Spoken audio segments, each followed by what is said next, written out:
Orioles hosting the Blue Jays, and the Blue Jays are plus 110 on the money line. The Orioles are minus 130. The over-under, 9 runs. The Blue Jays getting a run and a half on the run line are minus 170, meaning if you bet them that way and they win this game outright, you win. They lose by 1, you win. And the Orioles laying a run and a half on the run line are plus 150, meaning if you bet them that way, they have to win by 2. Kikuchi pitched once against the Orioles last year, 4 2/3, 2 runs, 2 earned. They lost that game 6-2. And he struck out 3, and that was this year, not last year. I don't know why I said last year. The Blue Jays are 6-4 as a team in his last 10 starts. He's averaging 5 innings pitched and 4.7 strikeouts per game in his last 10 starts. Wells pitched against the Blue Jays last year twice. 6 innings, 1 run, 1 earned. They won that game 10-2 in Toronto. He struck out 3.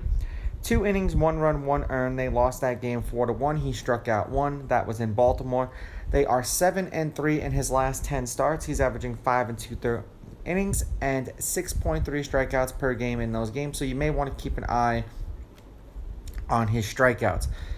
Now looking at these pitchers' home runs, Kikuchi has been giving up a little bit more home runs recently than Wells has been. Head-to-head, the road team is 7-3. The Orioles are 6-4 against the Blue Jays in their last 10. The underdog is 6-4 on the money line. The underdog getting a run and a half on the run line is 7-3. There have been 3 one-run games in their last 10 meetings. The over is 6-4 in their last 10.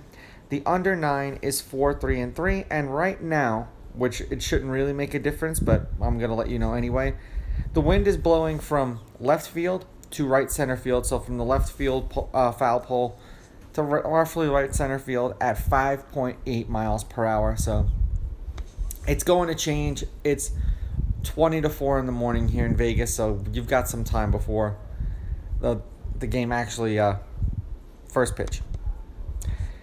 The last game they played against each other, which was yesterday, the Blue Jays won 3-1, and something told me to go with the Blue Jays yesterday because, when a pitcher doesn't lose to one team, sometimes they just own them, and it is what it is, but I went the wrong way. The Orioles on 11-6 the game before. The Orioles won the game before that 8-3. The Orioles won the game before that 6-5. And the Orioles won the game before that 6-2. All of those games were this year. The Blue Jays are 2-2 in their last 4 and 6-4 in their last 10. 13 runs, 17 runs, and 4 runs. 4 runs in a loss, 7 runs in a win, 6 runs in a loss, 3 runs in a win. For the Orioles, they are 6-4 in their last 10 as well, and they are 5-1 in their last 6. 7 runs, 14 runs, 17 runs, and 4 runs. 6 runs in a win, 11 runs in a win, 11 runs in a win, and then 1 run in a loss. Yesterday was the Orioles' first loss to the Blue Jays all season. I think that they're going to bounce back and beat the Blue Jays again. I'm going to take Baltimore with the money line. I'm going to take Baltimore laying the runs, and I'm going to go over in this game. These are just my picks. If you disagree, please go with your gut, and please bet responsibly.